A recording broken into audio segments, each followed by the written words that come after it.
Confuse capital expenditure with expenditure on capitalists. So I'm sorry, capital expenditure is spent on creating assets which can be used by all citizens equally, and they are common infrastructure which improves the ease of living for everybody and gives access to farmers, access to small manufacturers to reach the nearest port of call or railway station or market yard in a better way, in a smoother way, in a short time. So it's a bit worrying, and that is because I presume somebody who's had a long tenure in bureaucracy, by mistake I would like to believe, mixes up capital expenditure with capital. No. Sir, I've heard him. He should allow me to speak now. Please. No. This is becoming a bit too much. I will not allow it. We have to believe in some procedure. Please. Yes. I'm both here when wrong is being said.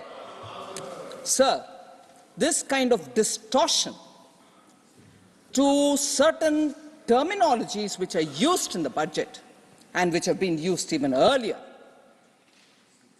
cannot be, I'm sorry to submit, you may correct me, sir, cannot be without an intent which is not completely bona fide. This is not acceptable at all. And if ideology drives us to say it, please let us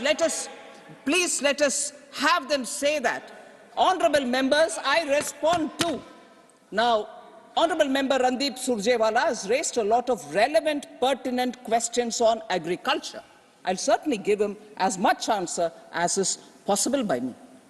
But to give a twist, even tongue-in-cheek twist, in an august house like this, I want the chair to take a view on it, because ultimately all of us are seeking answers, trying to give solutions, and if the answers are not up to it, I'm well ready to accept corrections. This type of twisting on words worry me a lot, because all of us are sitting and hearing one another with seriousness. We want to address it. So, sorry, sir, to begin like this. Sir, therefore, the highlight of the interim budget, being interim as it may, is to underline the fact that, like the way we, during recovery, and post that, to sustain a good growth for the economy and to have a greater multiplier effect, so that without us having to spend on revenue, which gives less return for a rupee, and I'm basing it on a RBI study, if for a rupee spent on revenue expenditure, you get hardly 0.98 only, meaning for every rupee spent, not even 98 paisa return comes. Whereas when you spend on capital expenditure, for every rupee spent, in the short duration, you get about 1.46 paisa, 1 rupee 46 paisa return, and in the medium and long term also there is return. And therefore, the route of spending money through the public investment in infrastructure gives us greater returns, and in situ it creates jobs. Where the projects are being done, where money is being spent, public money is being spent, jobs are created, local services also benefit, and that ripple effect in that ecosystem can have greater impact on the neighboring economies, which are smaller pockets which can become like ripples in a pond.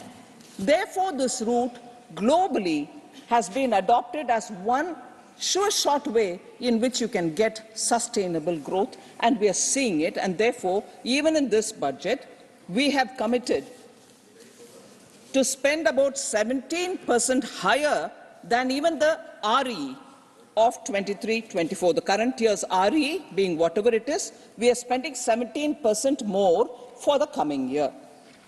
Then, sir, that same outlay is higher than the projected GDP growth rate of 10.5% during the next financial year. So if you're projecting a GDP growth rate, the growth in the capital expenditure for creation of public infrastructure is growing faster than the real GDP growth itself. the projected number. Sir, with the capital expenditure being the focus, equally, in the last 3-4 years particularly, we have made sure our debt management and also the overall management of the fiscal is done in such a way that we honor the glide path for the fiscal deficit that we had given in 21. So, if the glide path for the fiscal deficit had to take one particular trajectory and come down in a particular fashion, we have complied with that. That was approved by the Honourable Houses and in the Parliament, and we have complied with that. This year, actually, I could have stopped at, oh, we've reached 5.9, that is complying with it, that is fine. No, but even further, we brought it down 1 decimal point further down, and instead of 5.9 this year, we have given a fiscal deficit number of 5.8%. Similarly, for the forthcoming year, where it could have been 5.2, we have made an effort to bring it down to 5.1 without in any way compromising on expenditure, particularly on welfare and also taking care of the rural economy. So these 2 points I would like to highlight for the benefit of the House.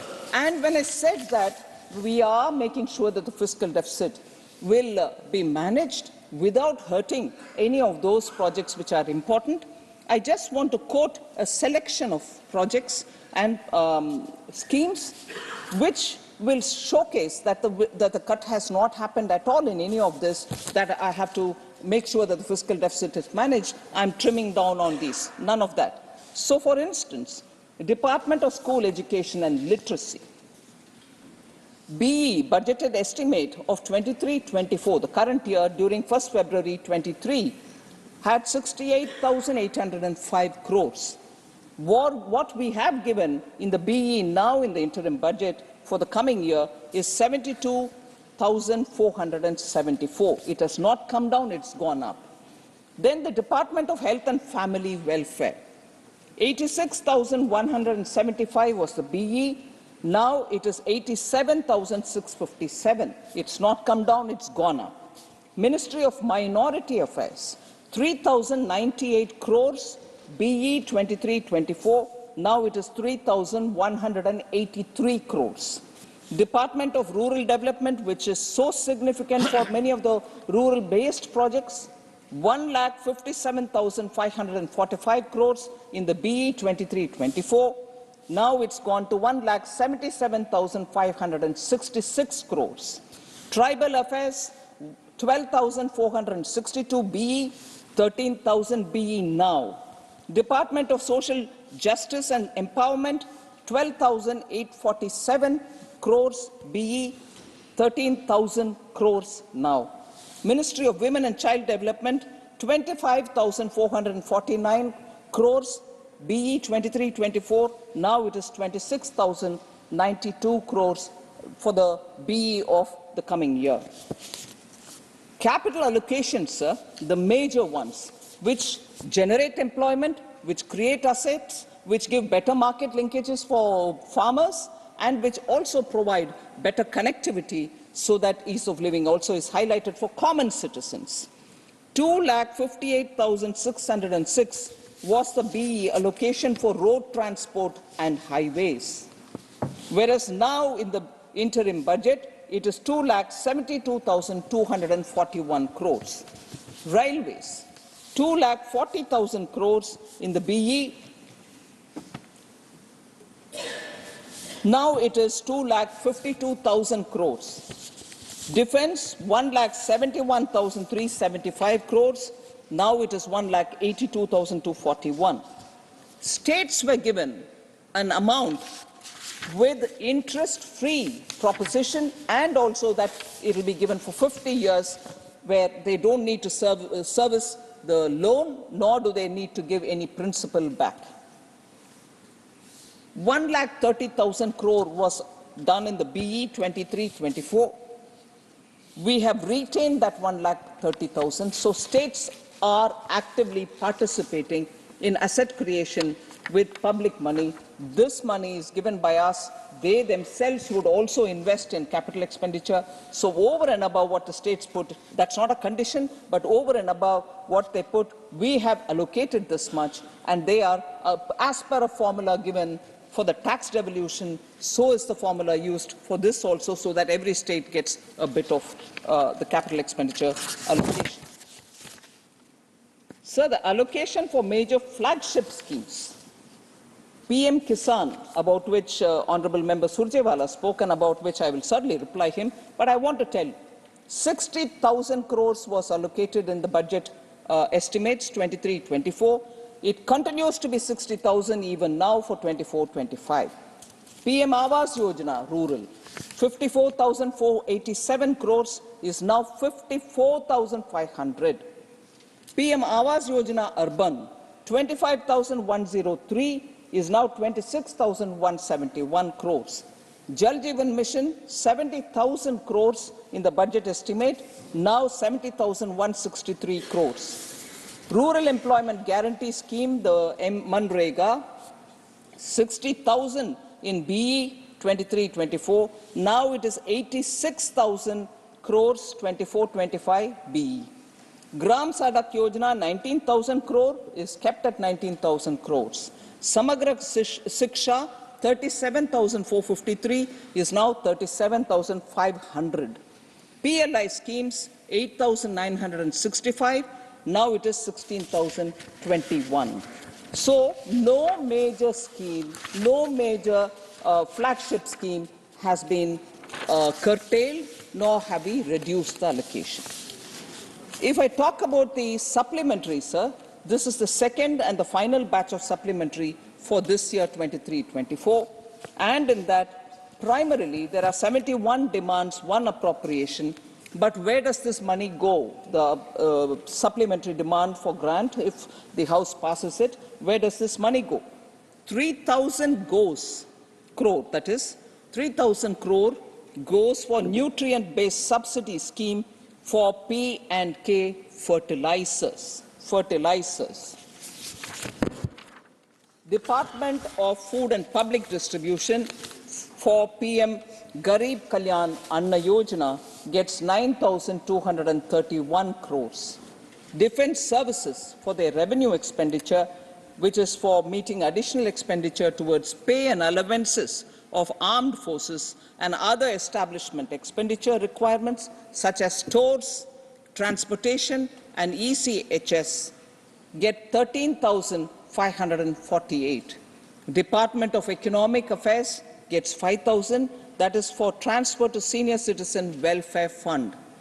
Transfers to Jammu and Kashmir, they've asked for 3,000 crores.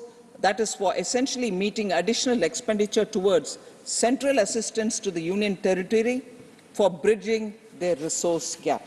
So these are the features, sir. The Jammu Kashmir interim budget and also the supplementary demand for grants, I just want to highlight.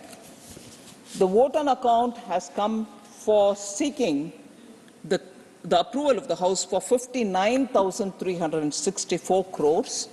The BE for total 24-25 is 1,18,728 crores. Of that, they have sought the vote on account for 59,364 crores.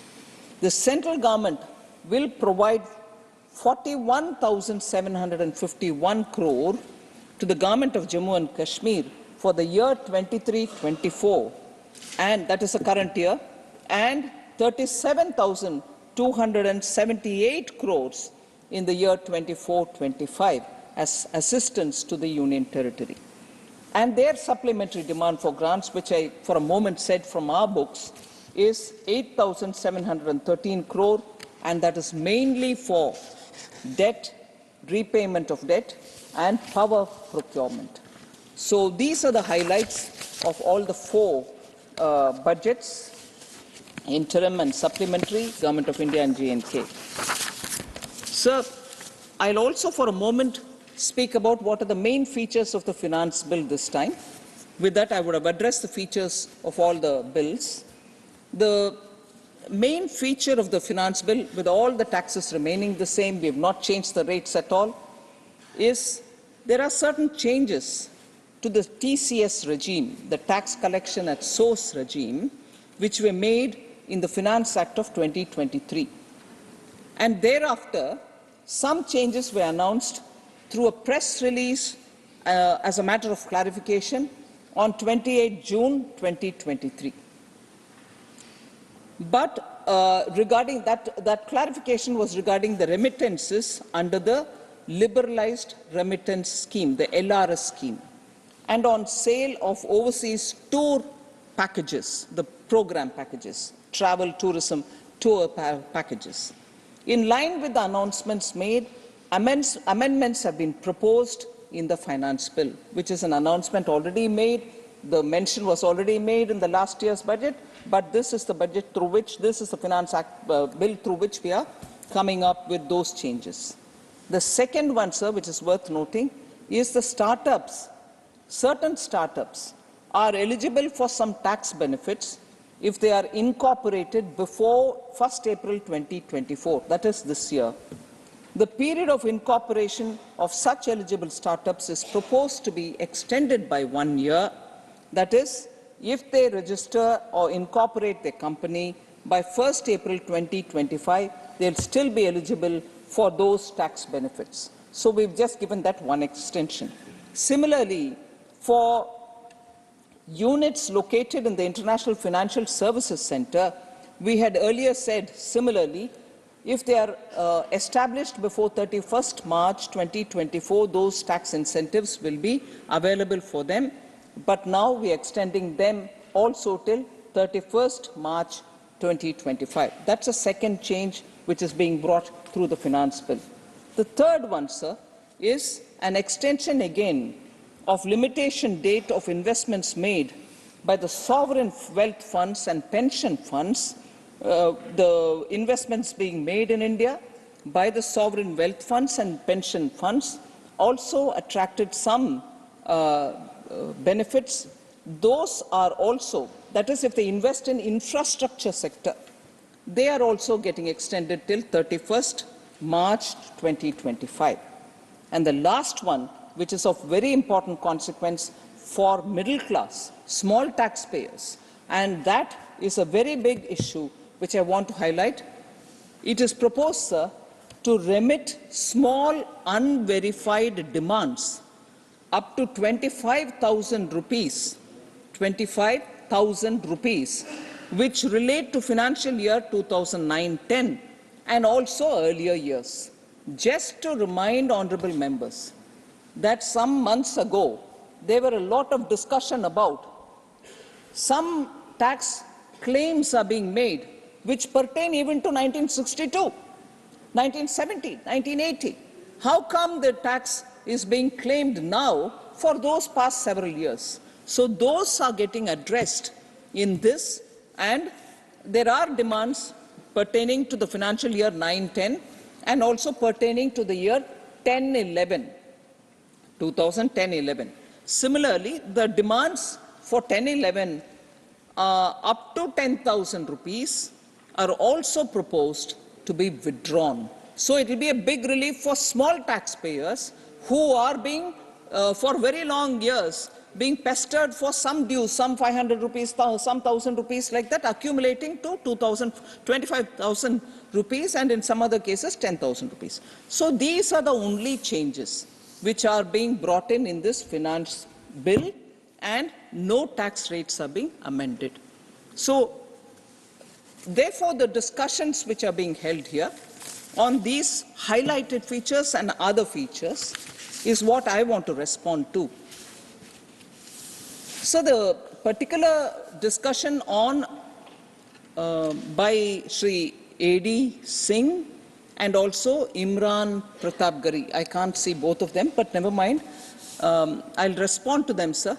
Although in Lok Sabha, if the member is not present, I'm not expected to answer, but I will highlight some of the points because many other members may also be interested in knowing the answer.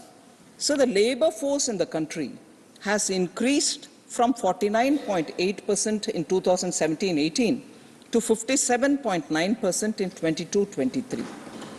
Rural areas, the labour forces increased from 50.7% in 2017-18 to 60.8% in 22-23. The workforce in the rural areas increased from 48.1% to 59.4% by 22-23, sir. So for the rural areas, unemployment rate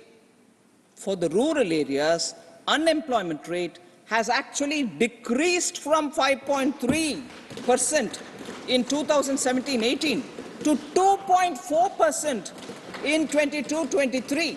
So I want this to be laid on the table for clarity, so when members raise the issue, this is something which I would request them to take cognizance of.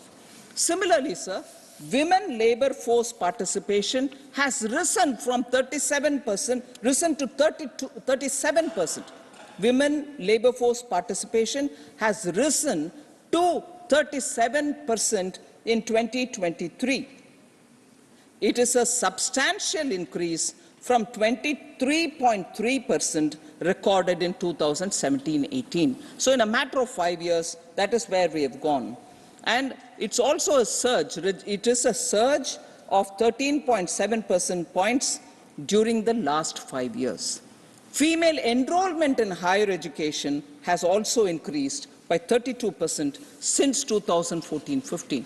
So there are facts which all of us should take cognizance of, even as we talk of our Indian economy. There's more work to be done, I grant that, but there are significant progresses being made. We need to take cognizance of it, sir.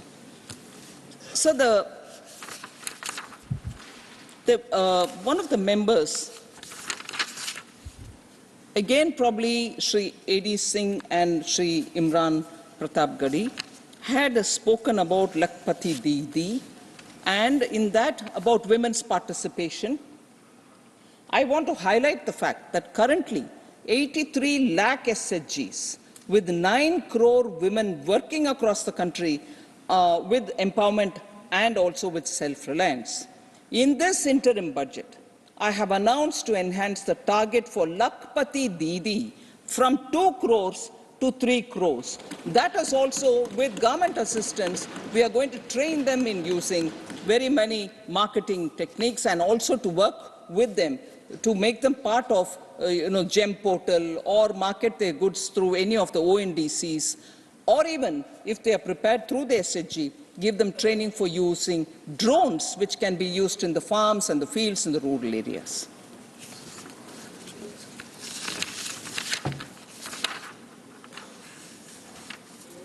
Sir, Shri Santanu Sen, I can't see him here, had raised this question about retail inflation, sir. Retail inflation, I'm glad to say, has declined. In fact, today, one of the newspapers very clearly showed how the cost of thali, a plate of food, has actually come down, and come down particularly for not the vegetarian, but those who have non-vegetarian. So the cost has been calculated, and today the media carried it, but I'm here happy to say that in retail inflation has declined from an average of 6.8% in April-December 22 to 5.5% in the corresponding period of 2023. The RBI also had a monetary policy committee meeting, and even they have been indicating that inflation is coming down and it is well within the tolerance band. This is not the first time they're saying it. Last time they met also, for that period, they did say it.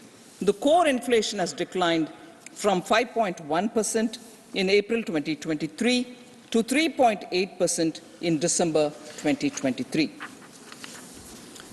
Sir, Shri Santanu Sen also spoke about Global Hunger Index.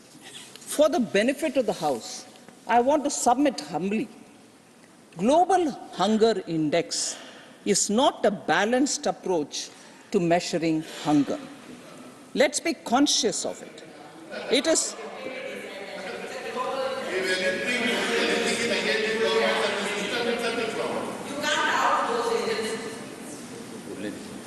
I would like to humbly submit, as much as it is said that you can't doubt those agencies, the very proposition of looking at data given by anybody, just as the data given by Government of India is also subject to peer verification. That is the whole idea of data. Observers, economists, statisticians looking at data, just as they critique government data. Nobody is beyond criticism. Nobody is beyond critiquing. So, now let me finish my answer, sir. I've heard every one of them.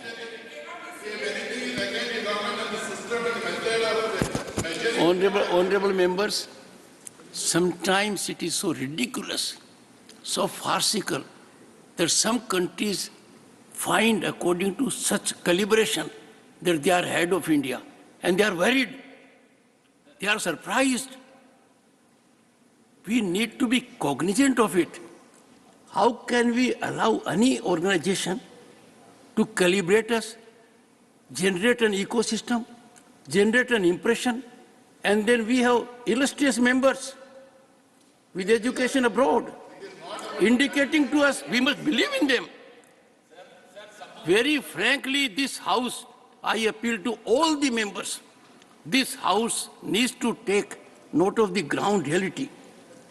We must come out of that servility that any agency, without examining that, will indicate where we are, how we are. My health has to be assessed by my doctor. Someone there will say my health is not good. Sir, this is very dangerous, let me tell you. The honorable member is not here. Mr. Kapil Sibal has found a new role. And the new role is of a journalist. Now, distinguished senior advocate becomes a journalist and then goes to a former governor and then evaluates my health, examines my spine. Though the act, of course, is highly despicable, I do not want to go into it, but can we allow just anyone to engage into these activities? Within the country, we have enough bodies. I do want, there must be proper statistical evaluation, a robust mechanism to evaluate our health and economy. But surely we cannot place ourselves in the hands of those bodies. Already enough damage has been done by them. Every time India's rise is there, trust me, do some homework, and you are capable of doing it, ma'am. You will have enough time also after some time. What I mean to say, we must engage objectively. One second, take your seat. Objectively, passionately. I am not looking at it from political partisan prism. We must learn to have our robust mechanism. We will evaluate ourselves and then we'll respond. Anybody, anywhere in the globe, working inspired manner, motivated by someone else, funded by someone else, says it. And we say gospel truth. Sorry. We'll have a debate in the next session on this. We will not have this calibration. Honorable Finance Minister. Thank you, sir. Sir, when I say it is not on a balanced approach to measuring hunger, I'm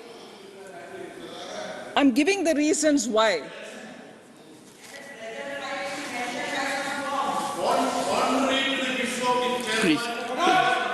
Please. Take your seat. Nothing will go on record, John Bitas. Take your seat. Sir, I'm stating as to why, when I say it's not balanced approach, I'm stating my reasons. The reasons can be rejected. But I, as much as any other member, would also want to place on record, because all of us speak responsibly. We bring in data. It is up to the House to hear it and contradict it or accept it.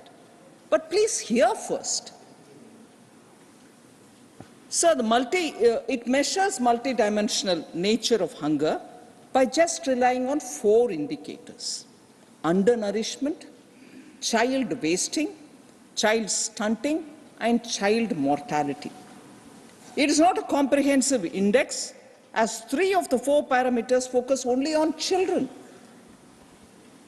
The sample size of the study is only 3,000 households.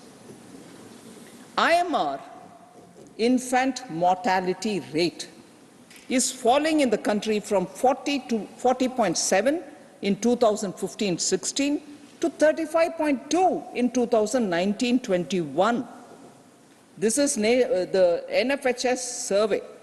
Sample size is 6.37 lakh households.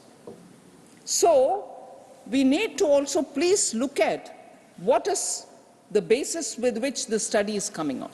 Another, as per the NFHS 5, there has been a broad-based improvement in indicators relating to child health and nutrition, with a decline in the proportion of stunted, wasted, underweight children under the age of 5. So, a study which we are doing, and that is based itself on 6.37 lakh households, compared to 3,000 households, we have a reason to question the methodology. And therefore, I'm putting this point out, and I'm sure each one of us, as members who have our own experience in public service, can please look at this and have a peer review done. No objections. And it is not as if everything which is against the government we would reject. These are data which all of us are going to use. Today, I use data belonging to period when you were in government.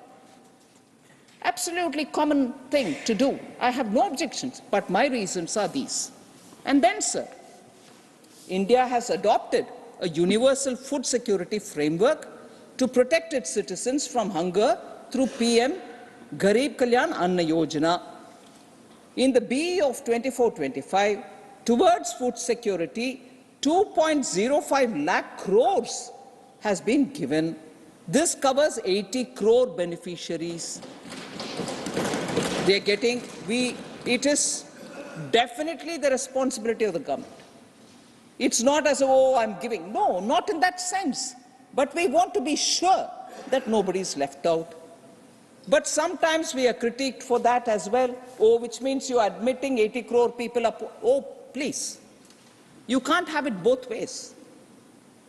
The data was then, and based on that we are giving it. Somebody else's data, which is based on 3,000 household samples, is reliable, but that data which Government of India gives, because it's based on 6 lakh households or more, is not reliable.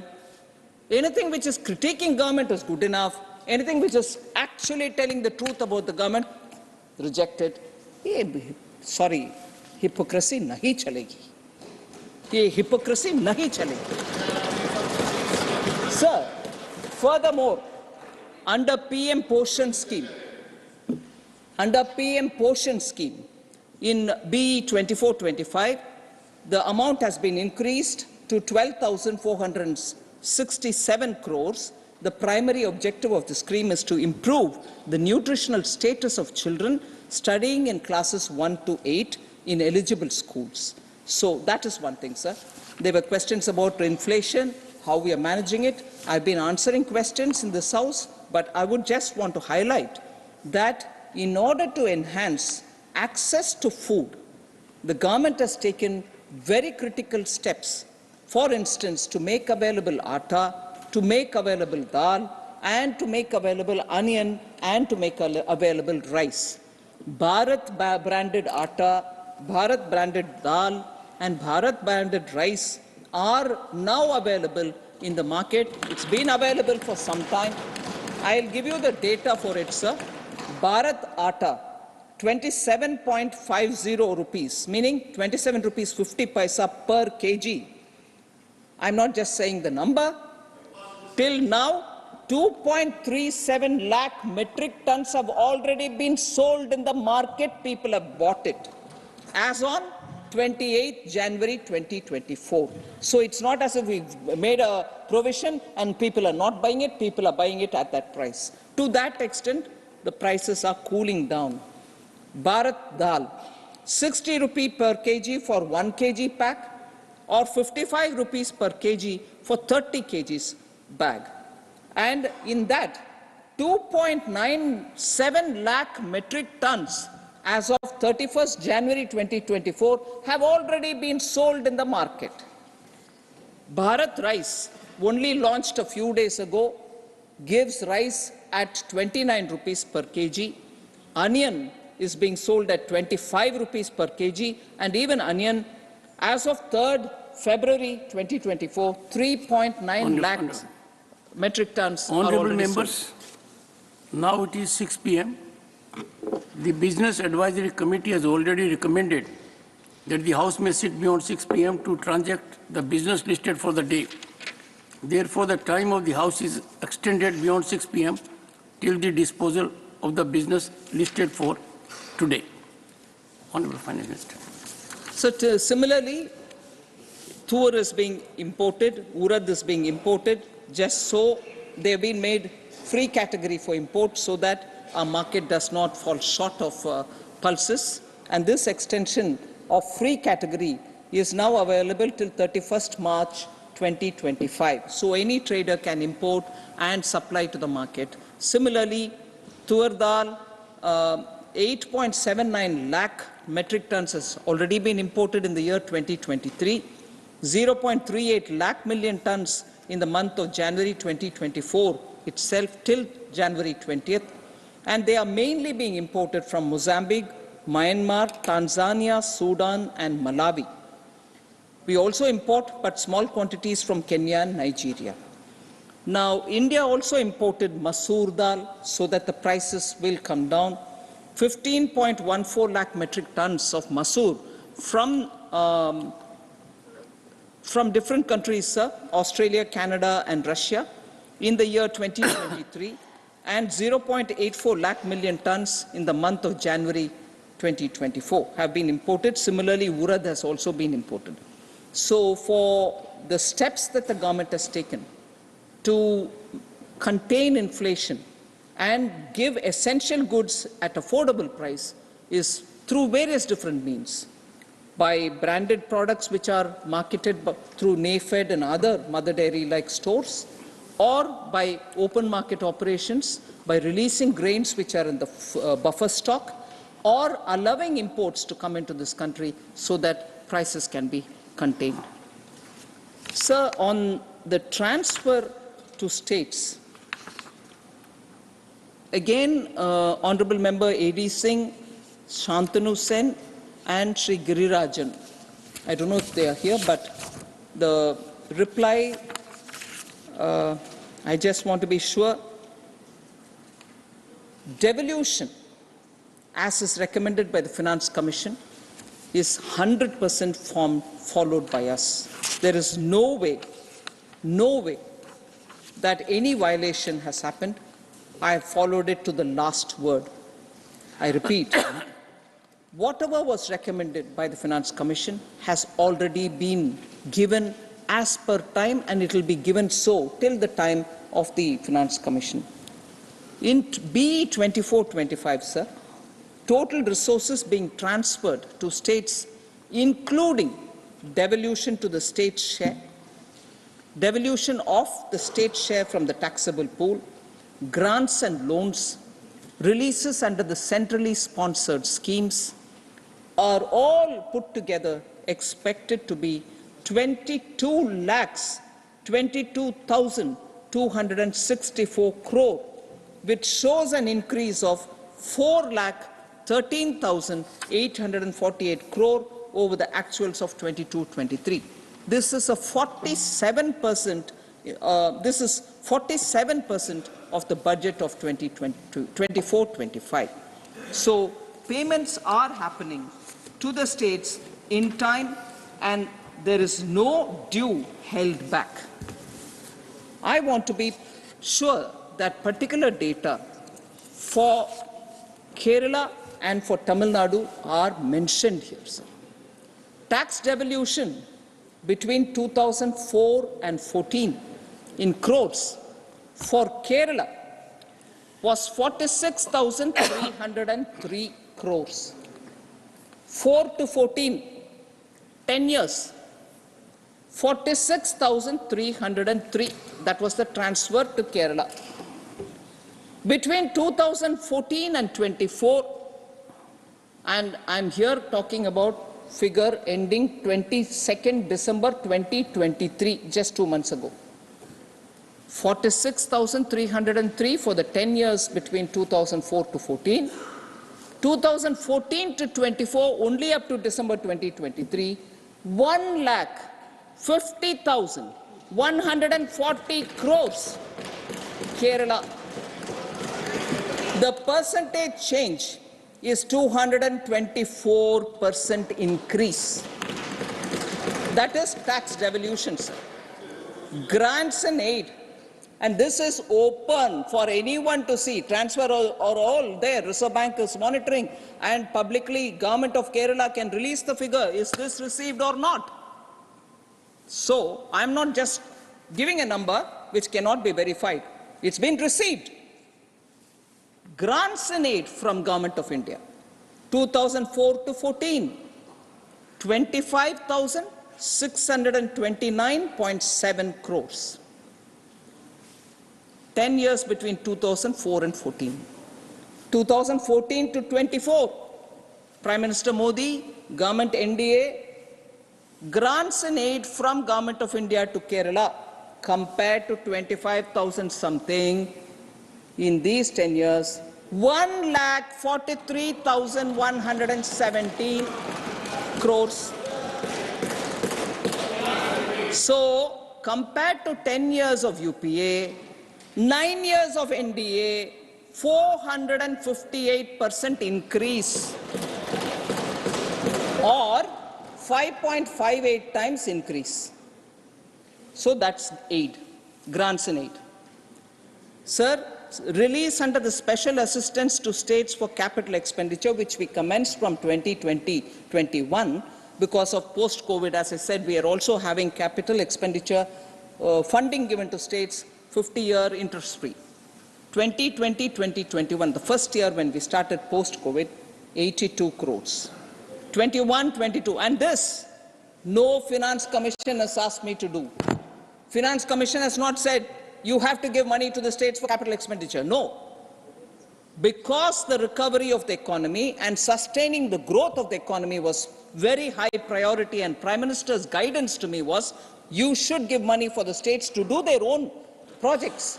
And therefore, the first year was 82 crores to Kerala. The second year, 21-22, was 239 crores. 22-23 is 1,903 crores. So, all this has been released. Kerala received all this. In addition, rupees 18,087 crore have also been provided as additional borrowing to the state in 2020-21 in view of the pandemic. So, this is absolutely clear that there's no reduction for Kerala. I want to humbly submit. Now I move to Tamil Nadu, sir. Tax devolution, 10 years, 2004 to 14, 94,977 crores. 2014 to 24, 2,77,444 crores. I don't know if any member from Tamil Nadu is here.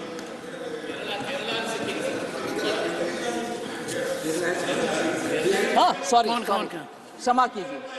Sorry, I didn't notice. Sorry. Notice. So 94,977 during 2004-14 is now 2,77,444 as of December 22nd, 2023. We still have months to go. That is 192% increase till December 2023. Now again, the 10-year period, grants and aid from Government of India, 57,924.42 crores during 4 to 14, now 2,30,893 crores. 4 times increase, 300% increase, 10 years of UPA, 9 years of NDA. The release of special assistance for Tamil Nadu. In the first year, they didn't take it. The second year, which is 21-22, 505.50 crores have been given for capital expenditure, interest-free, 50 years, don't worry, servicing it. 2022-23, 3,263 crores have been given again for Tamil Nadu as special assistance, 50-year interest-free. 23-24, the current year, as on 11th December, 2,643.65 crores for capital expenditure, interest-free 50 years. So Tamil Nadu, Kerala, the figures are before you. It's okay. Come on, Mr. Sambidurai. 1 minute. You are a senior man. Wait a minute. Sir. Please. No, please don't shout and please. Okay. Sir, two things. I want to. Mr. Mullidharan, you are joining them. Sir, I want to, first of all, this is the kind of apprehension building. This is.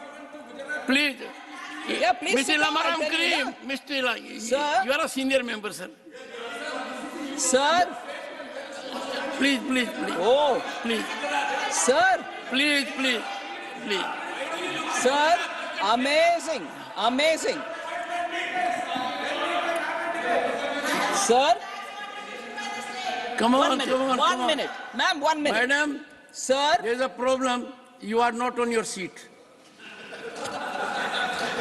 Even if I want to show indulgence, I can't show. Sir. No indulgence on your seat. Sir. Yes. Sir, Honorable Member Elamaram Karim is a very senior member. Very senior member. Yes, I think no dispute on that. Sir, and I have two observations to make before I comment. These are not data which I'm just releasing for the first time in this House. There are parliamentary questions. There are budget documents which are put up. Budget documents have breakdown by states. How much every state got under capital expenditure, 50 years, interest-free, everything is there already. The reason why I'm saying only Kerala is because Kerala, Karnataka, Tamil Nadu have in the course of discussion raised it. If they were interested in it, I don't think it will take much of a time. I'll get it and read it. No, they can have access to it. Sir, now I give you my comment, if you permit me. These are not amounts determined because I like one state, I dislike the other state. These are the percentages given as per Finance Commission for tax devolution. The same amount, same percentage is used when I have a lump sum which I want to give for 50 years for capital expenditure, interest-free to all states. How do I divide that among states? The formula is the same formula which I use for tax devolution, also for dividing this money, which is purely not Finance Commission's recommendation, but Government of India wants to give.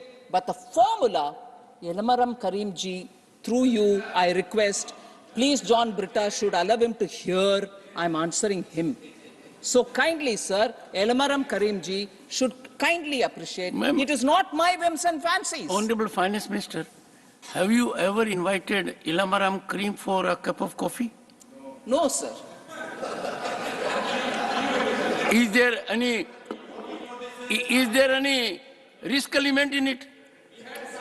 Sir, I didn't invite, but I was very happy to receive him several times in my room with chai or coffee if they chose, whatever they choose. Karim has, honorable member has come and met me several times. So now that you are slightly indicating, I'll invite him for a coffee as well. Mr. Karim is cream of the house. Oh. So, I want to dispel this myth, sir. Oh, my state is receiving less, that state is receiving more. I have no role to play in that. It is a number determined by the Finance Commission, which is for tax devolution. The same formula we have taken for something which is not under Finance Commission, which we want to give to the states, but there also we don't want any subjective element. The formulation is as given by the Finance Commission. So why would Kerala get something different from what it gets under the tax devolution, even on this? So comparing Gujarat, please, it's available in public domain. Go see it. Or I can always send it to honorable member. It is the formulation. I have 100 rupees, I have 1,000 rupees, I have 50,000 crores. The formulation is one given by the Finance Commission. Sir, Honorable Member Randeep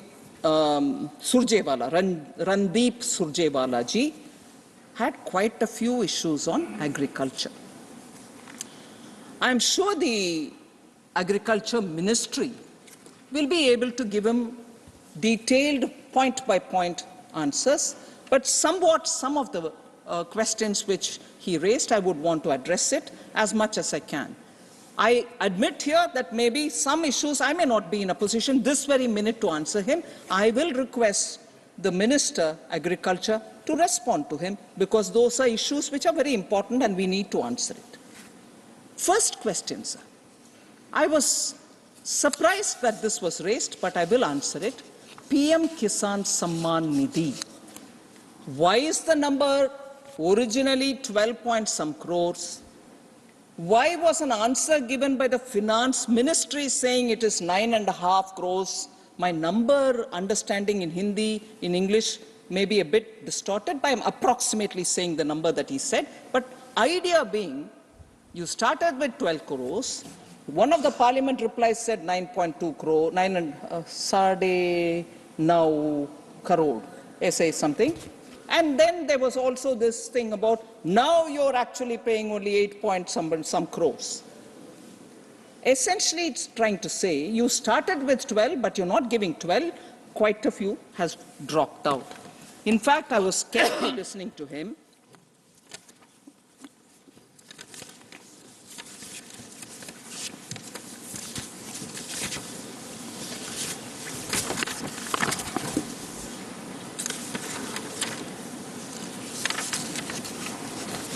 When you started saying it was 14 crores,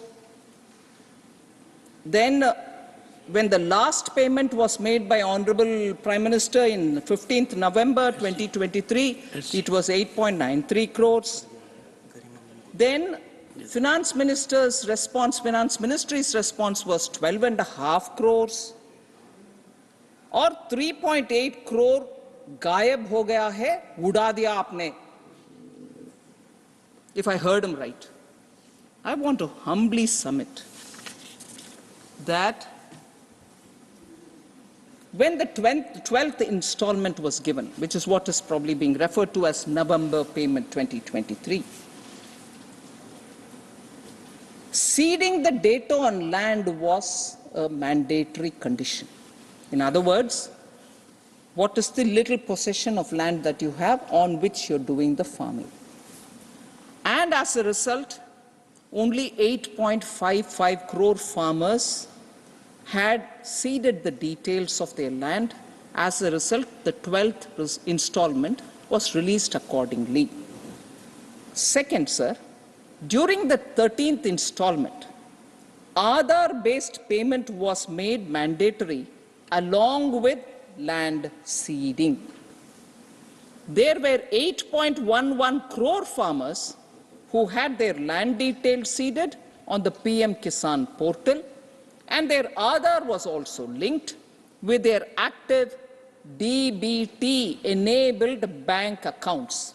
There are several accounts a farmer can maintain or anybody can maintain, but there is just that one account which is enabled for DBT payment. So during the 13th installment which was being given, the DBT-enabled bank account, Aadhaar linkage, and the land details which are seeded are three of them put into the PM Kisan portal. So the 13th installment was released to them. The eKYC was made mandatory during the 15th installment release of the PM Kisan Yojana, and with this condition, over 8.12 crore farmers received the benefits. So the validation and the checks of land seeding, Aadhaar linking with bank accounts, and the payment to the eligible beneficiaries are an ongoing process. More people doing it, more will get it. To ensure deduplication. So there were several duplication which are now being deduplicated. and weeding of ineligible beneficiaries.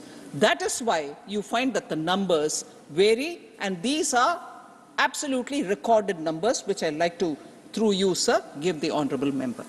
So then he also had very serious issue about minimum support price, procurement based on minimum support price, actually not happening, and so on.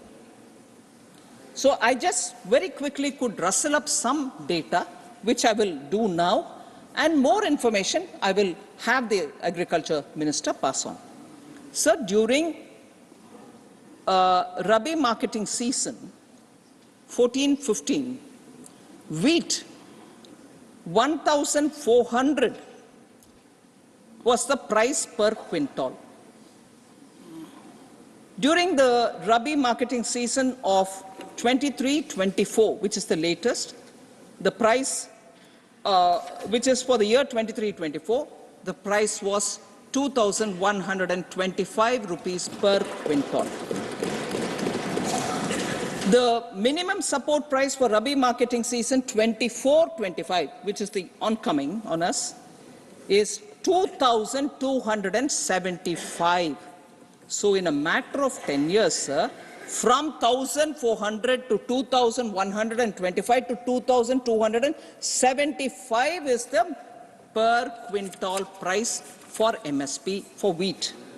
Cost of production, RMS, that is Rabi marketing season, is 1,128. Increase in absolute MSP is 150 rupees. Margin over the cost is 102 rupees. So similarly, I will say for barley, gram, lentils, that is masoor, mustard, and safflower. 1,100 in 14-15, 1,735 in 23-24, 1,850 in 24-25. There, the margin over the cost, I'm skipping the first two column, is 60 rupees. Gram, 3,100, 5,534, now it is 5,440. 60 rupees again is the margin, per quintal margin. Masoor, 2,950, now it is 6,425. 89 rupees is the margin over the cost in percentage, I'm saying. Mustard, sir, 3,050, now has gone up to 5,650, 98% margin between these two numbers. And safflower, 3,000 went up to 5,650, now it is 5,800 rupees MSP for Rabi marketing season. So we have constantly kept pace with the cost increase and kept giving higher MSP for farmers. Sir, I wouldn't be mistaken by you, hopefully, and not mistaken also by the member. I want to say, during the Congress government in Rajasthan, Bajra farmers, because there was no MSP-based procurement in Rajasthan of Bajra at that time, I would want honorable members to recall and correct me if I'm wrong. Rajasthan's farmers with their Bajra packets were going, or bags were going, to Haryana. BJP ruled Haryana for them to be procured. And Haryana government was wondering, where are all these Bajra coming from? Our own Bajra is this much, now I'm having 3 times more Bajra suddenly for procurement. But they didn't send away any farmer without procuring. You are Rajasthan farmer, chali jao. Nahi bola. Procure kiya Haryana ne. Rajasthan Congress Sarkar, Randeep Surjewala ji, I wish he was telling them also this at that time. Procurement नहीं हुआ उस समय. और मैं ये भी याद दिलाऊं, किसान के ऊपर आज अगर कोई कांग्रेस वाले बोलते हैं, मैं याद दिलाना चाहती हूं सर, पहले एग्रीकल्चर फार्मर्स बजट हमारे येडियुरप्पा जी ने कर्नाटका सरकार में पेश किया. फार्मर्स के लिए अलग बजट. सो कांग्रेस वाले जरा सोच लें, किसान के ऊपर आज वो क्या बोलते हैं, क्रोकोडाइल टीयर्स, मगरमच्छ का आंसू बहाने वाले अजना करना. Sir, हाँ. Sir, the last point, sir. Yes. There are also MSP prices for others like bajra, jowar, ragi, maize. It's there here. I lay it on the table. I don't want to take more time of the House. Just one more matter.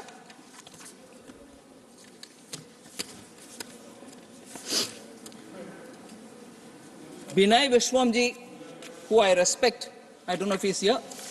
He's gone. But there are other comrades here, so they will hear it and pass it on. No, Sir, about Kerala needs to be very finances. punctual because there is a function at my residence.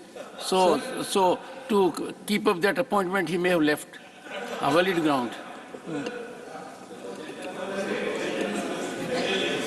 Sir. MLAs, ministers, chief ministers made a big show here.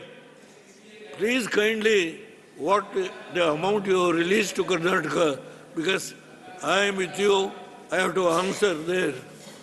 Sir, I respect Honorable former Prime Minister. No, he is respected countrywide. Of course, and I in my respect home him, constituency of Jhunjhunu, he is known to every household. And he's a farmer himself and has been a very active proponent of millet. Himself has so impacted so many of us because of his ragi mudde. He's very well known for his farmer concerns. Yesterday, I had given a very detailed press meet, sir, all the details about amounts released. I also spoke about it in Lok Sabha, but unfortunately, I didn't think I'll have the time today. You've spoken in so Lok I will Sabha. certainly send it to you even this evening, sir. Okay. So, I was referring to one point about Binay Vishwam, sir. He's not here, but I'm sure the comrades will allow me. He was back again talking about this is Adani government. I want to say again one fact. Virinjam port was given by the Congress people to Adani.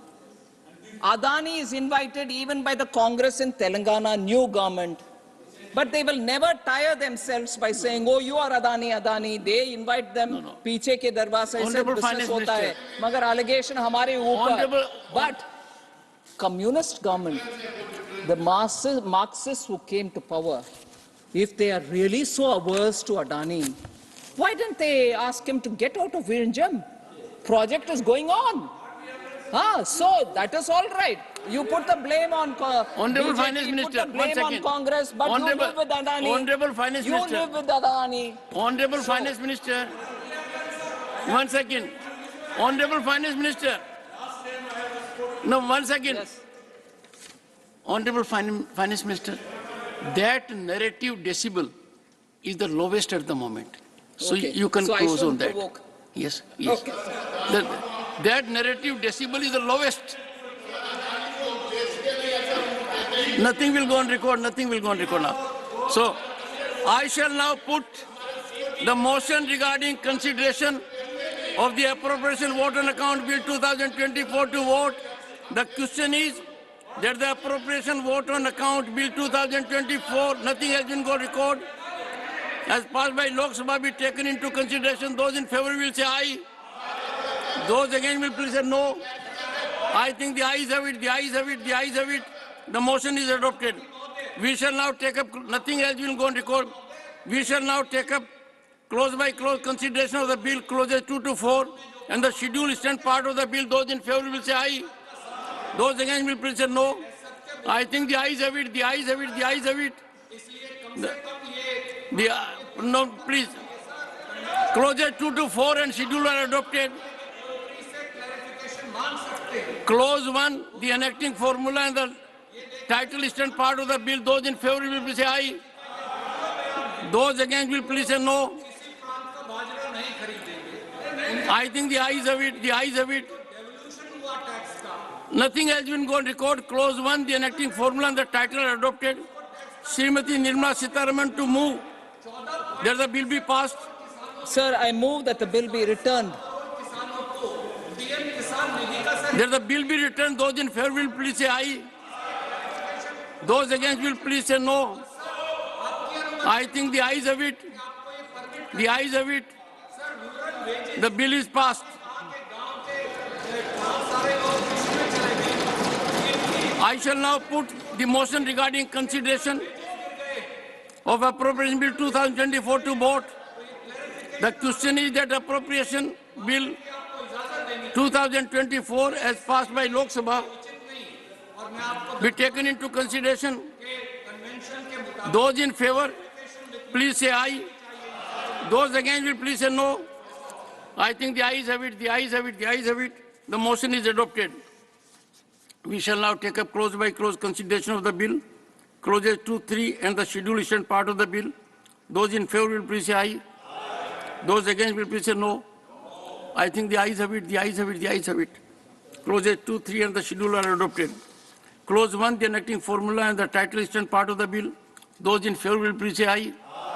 Those against will please say no. I think the ayes have it, the ayes have it, the ayes have it. Clause 1, the enacting formula and the title are adopted.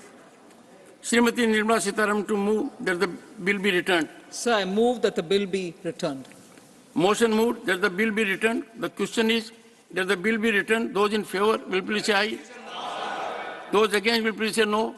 I think the ayes have it, the ayes have it. The bill is returned. I shall now put the motion regarding consideration of the Jammu and Kashmir Appropriation Number 2 Bill 2024 to vote. The question is that the Jammu and Kashmir Appropriation Number 2 Bill 2024 as passed by Lok Sabha be taken into consideration. Those in favor, please say aye. Those against will please say no. I think the ayes have it, the ayes have it, the ayes have it. The motion is adopted. We shall now take up clause by clause consideration of the bill. Clauses 2, 3 and the schedule issued part of the bill. Those in favor will please say aye. Those against will please say no. I think the ayes have it, the ayes have it, the ayes have it. Clauses 2, 3 and the schedule are adopted. Clause 1, the enacting formula and the title issued part of the bill. Those in favor will please say aye. Those against will please say no. I think the ayes have it, the ayes have it, the ayes have it. Clause 1, the enacting formula and the title are adopted. Srimati Nirmala Sitharaman to move that the bill be returned. Sir, I rise to move that the bill be returned. Motion moved that the bill be returned. The question is that the bill be returned. Those in favor will please say aye. Those against will please say no. I think the ayes have it, the ayes have it, the ayes have it. The bill is returned. I shall now put the motion regarding consideration of the Jammu and Kashmir Appropriation Bill 2024 to vote. The question is that the Jammu and Kashmir Appropriation Bill 2024 as passed by Lok Sabha be taken into consideration. Those in favor will please say aye. Those against will please say no. I think the ayes have it, the ayes have it, the ayes have it. The motion is adopted. We shall now take up clause by clause consideration of the bill. Clauses 2, 3 and the schedule issued part of the bill. Those in favor will please say aye. Those against will please say no. I think the ayes have it, the ayes have it, the ayes have it. Clauses 2, 3 and the schedule are adopted. Clause 1, the enacting formula and the title issued part of the bill. Those in favor will please say aye. Those against will please say no. I think the ayes have it, the ayes have it, the ayes have it. Clause 1, the enacting formula and the title are adopted. Srimati Nirmala Sitharaman to move that the bill be returned. Sir, I rise to move that the bill be returned. Motion moved that the bill be returned. The question is that the bill be returned. Those in favor will please say aye. Those against will please say no. I think the ayes have it, the ayes have it, the ayes have it. The bill is returned. I shall now put the motion regarding consideration of the Finance Bill 2024 to vote. The question is that Finance Bill 2024 as passed by Lok Sabha be taken into consideration. Those in favor will please say aye. Those against will please say no. I think the ayes have it, the ayes have it. The motion is adopted. We shall now take up clause by clause consideration of the bill. Clauses 2 to 13 issued part of the bill. Those in favor will please say aye. Those against will please say no. I think the ayes have it, the ayes have it, the ayes have it. Clauses 2 to 13 are adopted. Clause 1, the enacting formula and the title issued part of the bill. Those in favor will please say aye. Those against will please say no. I think the ayes have it, the ayes have it, the ayes have it. Clause 1, the enacting formula and the title are adopted. Srimati Nirmala Sitharaman to move that the bill be returned. Sir, I rise to move that the bill be returned. Motion moved that the bill be returned. The question is that the bill be returned. Those in favor will please say aye. Those against will please say no. I think the ayes have it, the ayes have it, the ayes have it. The bill is returned. Message from Lok Sabha Secretary General. Sir, with your kind permission, I rise to report that the Lok Sabha, at its sitting held on 8th February 2024, has agreed without any amendment to the Constitution Scheduled Tribes Order Amendment Bill 2024, which was passed by Rajya Sabha at its sitting held on 6th February 2024, and has agreed without any amendment to the Constitution Scheduled Castes and Scheduled Tribes Orders Amendment Bill 2024, which was passed by the Rajya Sabha at its sitting held on 6th February 2024.